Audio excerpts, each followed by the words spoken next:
I was watching y'all's episode on Cover 3 about you breaking down the college football game coming out. 25. I can't wait to see it. You've played it. You were very adamant. I don't want you to dive into 20-minute episode like you did there. You guys can go watch more of a breakdown. But just overall, what was the biggest takeaway from that trip and that visit to EA Sports?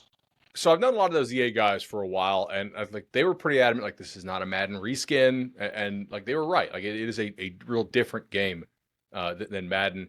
Their kind of mentality was that everybody's team is somebody's favorite team. So we really need to effort to get all the details, right for everybody. So I mean, I think Clemson sent 10,000 photos or something, like, and they labeled like the location from which each one was shot. Like that level of detail gone in. And, to many places they're able to send a crew and do all the like 360-degree scans, and they like built a hill in Vancouver during COVID to do the mocap for Clemson, right? Like, wow. like they showed us all the motion capture stuff they were doing, which is pretty cool. Like the right song plays at the right time, at least to the best of their abilities, and it just kind of makes sense. Fowler for ESPN was super pumped to do it because he wasn't contractually allowed to be in it last time. Wow. This time his deal, I guess, is different, so he's allowed to be in there. And he said he spent like 140 hours of recording or something insane. I was like, that's a ton, man.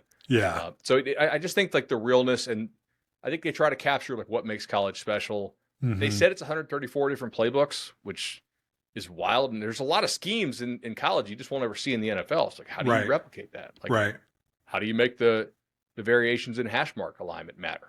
Because like in college, like that matters a ton for your defense. Sure. So sure. I'm really excited to like get into it more, but it was cool to go play it. Yeah, that's awesome. That's so fun. I can't wait. So July 19th, I believe it comes out. How about just overall gameplay? Sorry, I'm super nerding out, right? KG's like, who is this guy? What are you talking about?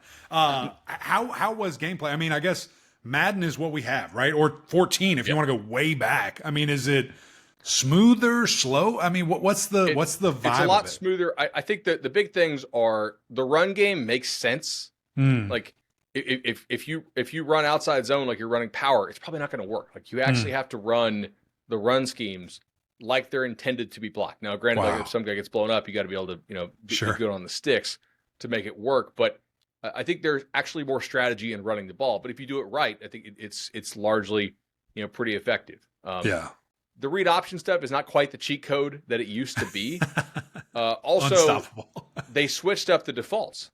So now pull is the button you press. It used to be you pulled the hand off, but like that's actually not how we run it, right? Like it's like the default should be give, and you pull is the decision. So that they change the buttons up to reflect that.